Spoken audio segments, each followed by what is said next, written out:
In Paul's letter to the Galatians, he says that Jesus was brought up under the law, meaning he was a descendant of David. He was a Jew and kept Jewish law. And what put me on it was my work in the Dead Sea Scrolls. I'm somewhat known for working pretty extensively in the Dead Sea Scrolls, been out there, done a lot of archaeological work, and broke the monopoly on the scrolls, which was again controlled by the church, on the interpretation of these scrolls. Now, one of the problems in the interpretation of the scrolls is we always heard they were Essenes, but no one ever understood what an Essene was. They were supposed to be peaceful Essenes, basically contemplating their navels, if you like, out in the wilderness someplace. And they're preparing for the final apocalyptic war against all evil on the earth. Now, how are they going to win? There's actually a war scroll outlining this. How are they going to win this final war? They're going to have these desert camps, and they're living in desert camps. And in the desert camps, the sectaries, if you want to call that, are practicing absolute purity regulations according to Hebrew law. Why are they practicing absolute purity regulations? Because they're a holy army, and they have a secret atomic weapon. The secret atomic weapon is the holy angels.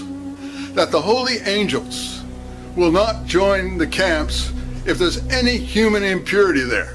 Everything perfectly pure. The reason being, if the holy angels are going to come down and fight the whole might of the Roman Empire and all the rest of the peoples on the earth who are evil, the ones who are evil, then they have to be able to go back up to heaven, and they can't go back up to heaven if they encounter human impurity. What are the historical parts of the New Testament?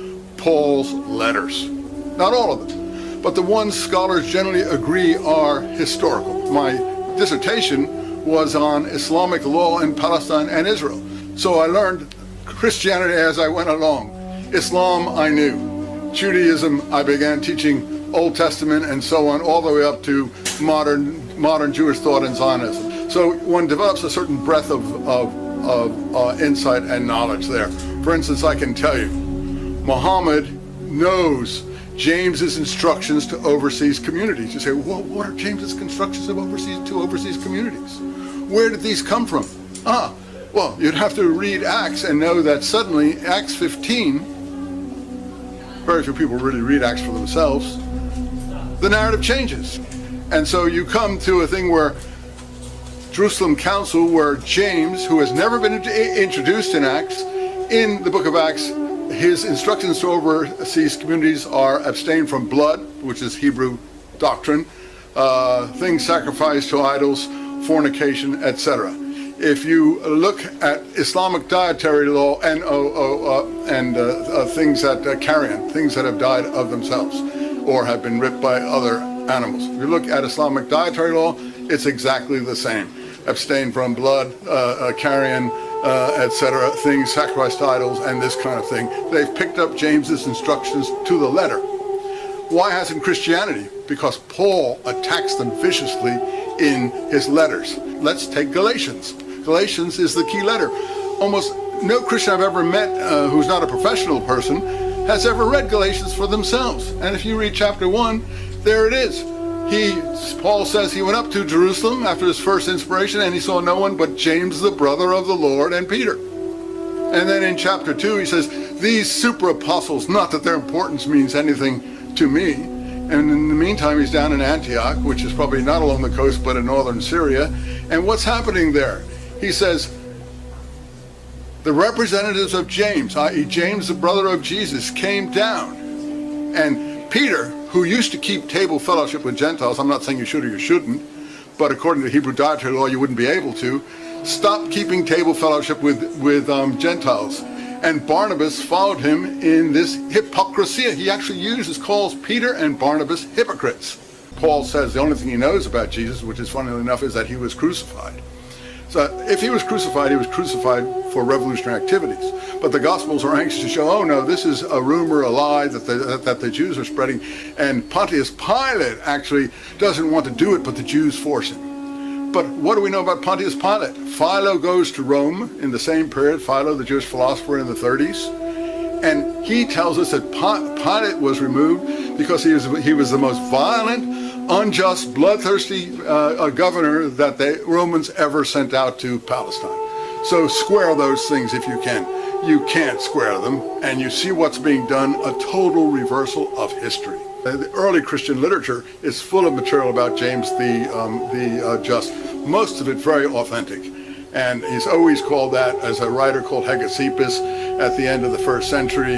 There are others called, well, obviously, there's Eusebius who collects them later. There's Jerome who talks about where James is buried and so on and so forth. Everybody knew who James, the brother of Jesus, was except us. And why is it important to know it? Because to my mind, this is the authentic messianism of Palestine. What you see is the reversed messianism of the Roman Empire. So we have a very complex political situation here, which has not been understood by later generations because of the kind of doctrines that have grown up. And what we've tried to do is dig under this, both in the New Testament code, another 1,000-page book, and this James, the brother of Jesus book here, to give people the historical data to decide for themselves. We don't say we're right. We don't say you're right. But you need the data to decide who's right. And you need the data from the Dead Sea Scrolls, and you need the data from the unread parts of the New Testament and other early church literature. The destruction of the temple in the year 70 was the greatest catastrophe and trauma to happen to the Jewish people, I would argue, until our own time in the Holocaust. It was the center of the economic life of the Jewish people, as if the Federal Reserve was housed in the temple. It was the center of the judicial life. The Supreme Court was housed in the temple. It was the center of the religious life, as if the high priest was the chief rabbi, centered in that building. And in a matter of hours, it was gone.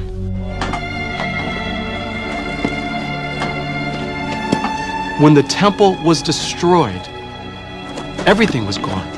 There was no other branch of government because it was all invested in the priesthood and the high priest and the temple. In just a few years, most of the groups that had dominated Judea and Judaism for centuries had vanished. The Sicarii and their fellow rebels were all dead. The authors of the Dead Sea Scrolls, the Essenes, had also been butchered by the Romans. And with no temple, the priesthood had become meaningless.